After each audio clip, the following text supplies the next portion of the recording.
After talking to some people at the Plains Airsoft Arena about this, I thought I'd bring it out of mothballs. I'll interspace some pictures during the video.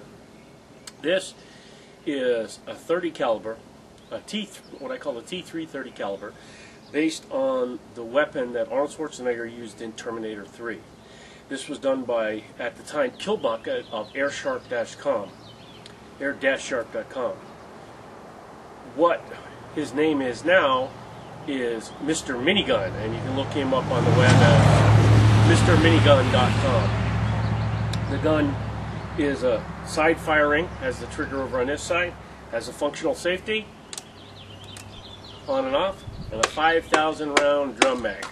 This is not a finesse weapon. You basically take it and shoot it. Okay? Real easy to load, on the fly too. You could actually take a bottle of BBs with you. Has a fill valve here, a fill cap. Slide it to the side. Take your bottle of BBs. Just pour them in there. So you hit 5,000, and then you're ready to rock and roll. And I'll turn so you can see that covering on this side here. It's got a little hatch that slides up around and locks in place. The functioning safety I'm talking about is right here. That's safe. That's fire. Okay? So I'm going to just shoot it first so you guys get an idea. Oh, before we go any farther, right now this has a rail on the top. This is for camera mount. Used to have the camera that would like slide down here and it would film on the side. But I found that with the noise from the version 7 gearbox that's in here, it was shaking the camera every time I'd fire. So it wasn't really a good camera type gun. On this side, you're going to see this is the battery box. Inside here is a 9.6 2200 mAh battery. Now, this is what I originally made for it. I originally had a battery bag that was back here on the gun, but I put this on here on the side so it made it more of a compact picture. Now, this is a pin back here. It's a steel pin in with some adjustments so that this will rotate, and the front one has one that spins as well. So what I do is I get it set, and it is, as you can tell, it's ABS, it's light, it looks like it weighs a ton, but it doesn't. I line this up, put it over my head, put my arm through, get it comfortable on my shoulder, but it's not, and there's the firing position. Your hand is laying across here on the top. I rest it on this bar, and it goes into the trigger here, and you can fire. This is adjustable back and forth in case you want to put your hand back here and hold it, on top if you want to do it. And the firing position is basically, I put it in the middle of my, right in the middle of my belt, and just walk forward with it, and you can fire out directly with it. Seems sort of nasty, but that's how I shoot. So what I'm going to do is I'm going to aim out and give you an idea of how it shoots at 125 feet. Perfect time though that we're filming right into the sun, so I'm going to try to get back here to the 125 foot mark so you can see exactly where I'm going to be shooting at and give you an idea. It's probably going to flare a little bit in the sun, but not much I can do about that. Now, safety off. And I'm just going to start at level and then go from there and see where it's hitting. Because right now this should hit those wooden signs below that black pan, the way I have this angle. So let's see. And it's actually hitting all those pans right now.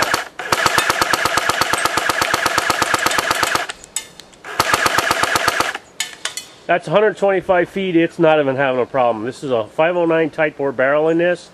Version 7 gearbox. It's really not high rate of fire. I'm going to get an FPS listing on it after a little bit, but it is really not shooting that fast or that hard, but it's a lot of fun. And I can see getting out to 200 feet easy with this. So we might try some just to see. I don't think, I'm shooting right now out at another target and I'm hitting 165 feet. But at 100 125 feet.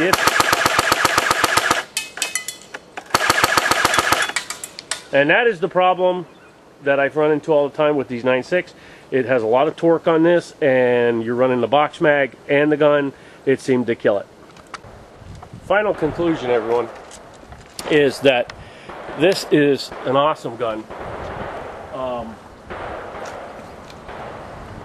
I'm going to move back a little bit for it so we can keep it in frame. The M14 gearbox that's in here is really interesting. And if you want to see inside, this has a lock. You take these two screws loose, and this will pick up, and you can get it right inside to the gearbox. It comes right out. The hop-up is right there. This is the original hop-up, original barrel. I've got this quite a few years ago, and because it was based on a 9.6 battery, I'm thinking that I can run it on 11.1 and get a little bit better snap out of it. It's an M14 gearbox that's got a lot of torque, and it really puts the BBs out there. I'm hitting 125 feet, no problem. So this might be one to take out to an event in the next couple of weeks. It's really killer on batteries, and I don't think these NIMs are going to cut it. So we might be moving to some lipos in the future to run with this. And just as an added note, if you see it, red tip on there. Original red tip was on there, and it stayed on there. I'd never taken it off. It has this like silver varnish look to it. Looks like it's gunmetal, but it's not. Real comfortable. I can sit all day with this. I've walked quite a few miles with this one. And with 5,000 round drum mag, I actually would take 2 bottles of BBs with me, 5,000 rounds each, and go through them in a day. This is how much I love shooting this. Really good support weapon. It's light. You could walk with it all day. And when I was carrying the KWA 1911 with it, it was a good combination. That was a cross draw, so I could pull it out cross. The gun was free on my side here.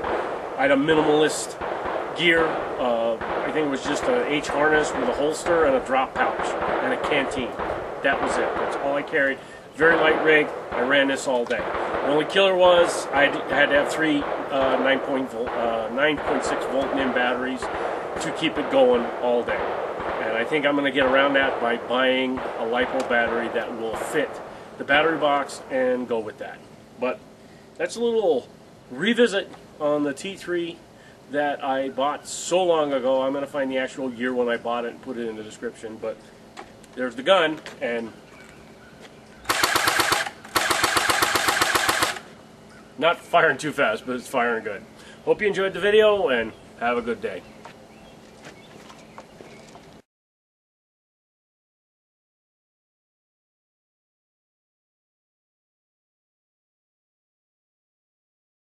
Follow up just so you can see. I put a quick level 1 in here just to see how it goes. Listen to the difference in the rate of fire on this one.